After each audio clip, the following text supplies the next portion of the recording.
What's up, everybody? OJ here. Welcome back to another video, and I'm honestly trying to keep my voice after streaming Animal Crossing New Horizons for the past like 6 hours plus, and just playing the game like crazy. So we still got some information to talk about outside of Animal Crossing New Horizons. So let's go ahead and get right into it. And we're starting off with Nintendo going after their IPs in terms of games created within the game on PlayStation 4 called Dreams. So for those who don't know, Sony and Media Molecule released this really crazy innovative game called Dreams on the PlayStation 4. And in this game, you can create whole other games just based off of anything within your dreams, right? Anything that you can think of, you can pretty much create in this game. And it's not a traditional title. So what are people doing? People are creating all sorts of crazy games based off of IPs that we already know, like Fallout and also Mario, for example, and Donkey Kong and stuff like that. And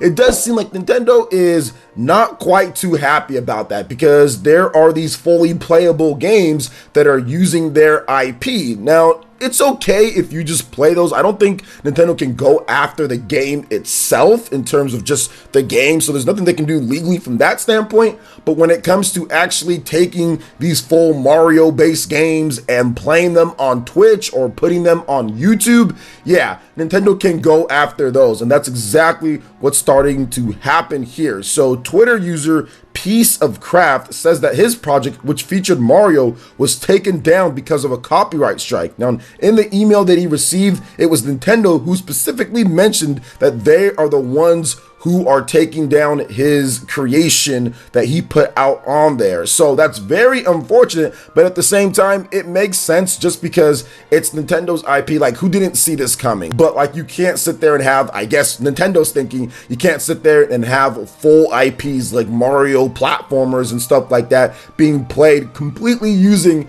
their IP in the game. Like, there's definitely going to be copyright holders and license holders, like IP holders, that are going to be like, no way, you can't do that, and you can't put that on Twitch, or you can't put that on YouTube. So I mean, it is what it is there. But I definitely saw this coming, especially when people started showing off some of these Mario levels and Donkey Kong and stuff like that. So just be careful out there. I know that I've had also some of my other YouTube content creators also share some of these levels and things like that. So just be careful what you show and what you put out there. Nintendo is definitely starting to go after these, so I'm not going to be showing these Mario levels and all stuff like that just because I don't want to get copyright striked or anything. But the game Dreams, like, it's a pretty crazy innovative game to see all of these different things. But from what I understand, I mean, I haven't played it, but from the videos that I've watched and all that, these games are kind of trash. Obviously, they're not as good as playing like Super Mario Odyssey, you know, but it's very interesting just to see the type of creations that people can make. But I kind of wanted to get you guys' thoughts on this. What do you guys feel on it? Do you feel that it's kind of fair or foul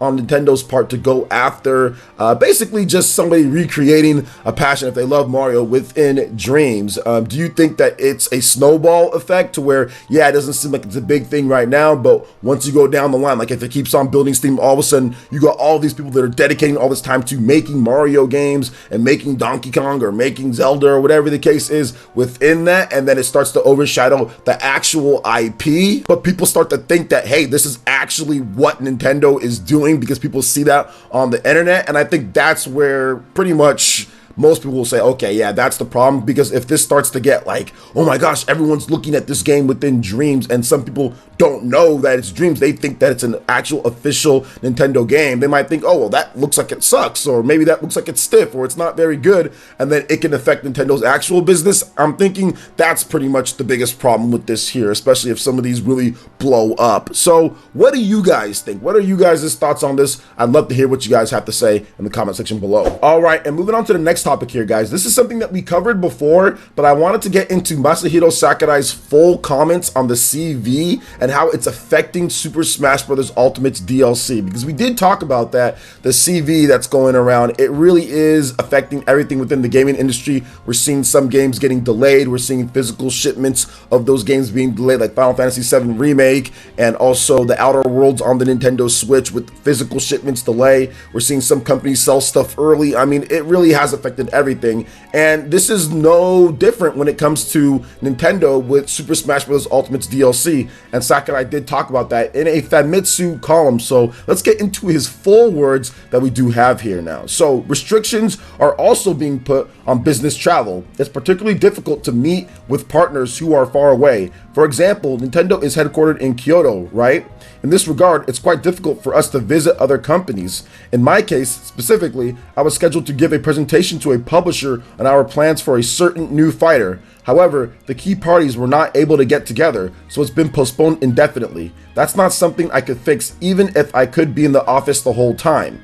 And if we were to find out someone in the office has the virus, I presume all of our buildings would be shut down. If that happens, development would have to be halted entirely. There's a high probability of development not proceeding as scheduled, even if a new fighter were tentatively announced. Now, Sakurai also commented on the general society being affected by the virus and how people's self-quarantine might affect the consumer side of the games industry. Quote, "Considering everyone's been urged to stay at home, well, this is a pretty lighthearted thought, but video games might see a bump in sales. However, the epidemic that is the virus is casting a shadow on the production of those video games. We might hear announcements regarding postponed release dates or halted development on various games, but that's unavoidable. There's no way that these things can proceed accordingly to schedule when the main hours are reduced." Now, Sakurai also says it's unavoidable, and we hope that all development staff and their families take the necessary cautionary steps to stay healthy during this pandemic. And I have to 100% agree with Masahiro Sakurai here, and based off of what he said, that's exactly what's going on, right? We're seeing,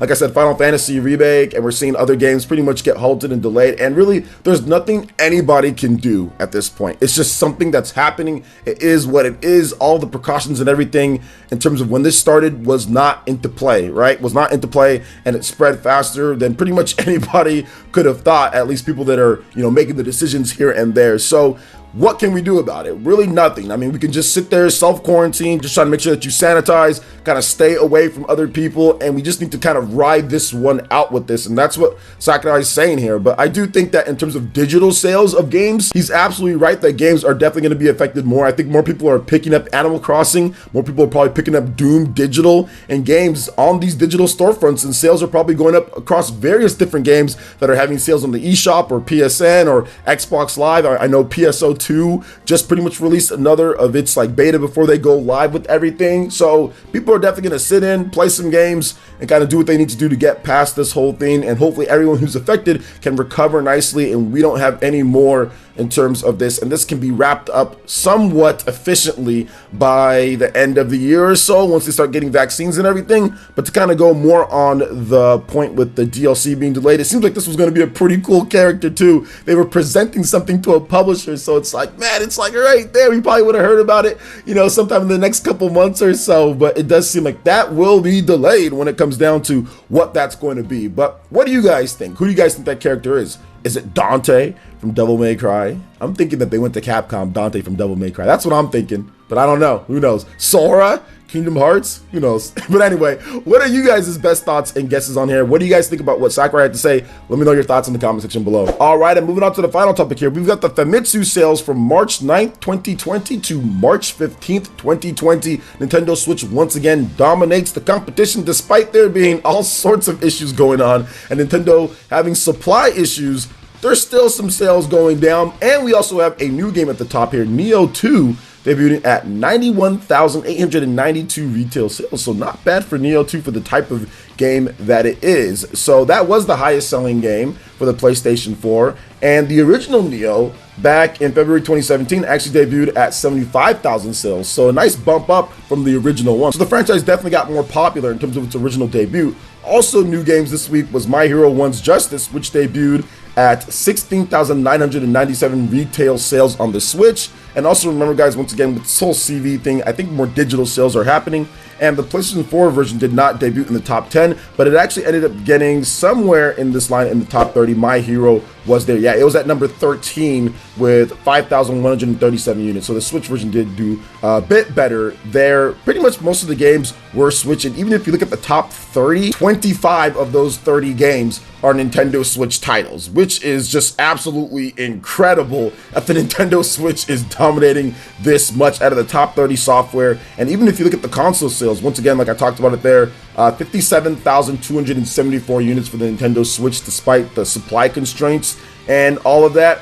PS4 did sell 14,925, so I think that's a little bit better than what they've done. I think they usually average like around 6,000 or 7,000, so a little bit better with Neo 2 coming out, boosted sales there, but Switch still doing the best. And the 3DS is pretty much kind of dead, 1,362 units in Japan, and the Xbox sold a grand total of about 60 units, pretty much. I mean, it really did sell that less, but hey, you know, Xbox, it's not about, at this point, pretty much Xbox is done. It's been done for a long time in Japan. But I did also want to note, too, you have Dragon Quest XI S Echoes of an Elusive Age Definitive Edition. Love the fact that that game is pretty much at 500,000 in Japan alone. That's really good to see. You know, Square Enix made a ton of money if they're selling 500,000 of how old that game is in Japan by itself. So another 2,271 units. So very good to see there. Also, Persona 5 Scramble on the Nintendo Switch, over 63,000 units on there. It's heading towards that 100K mark in Japan by itself. So once they finally get it over to the rest of the world, that's going to be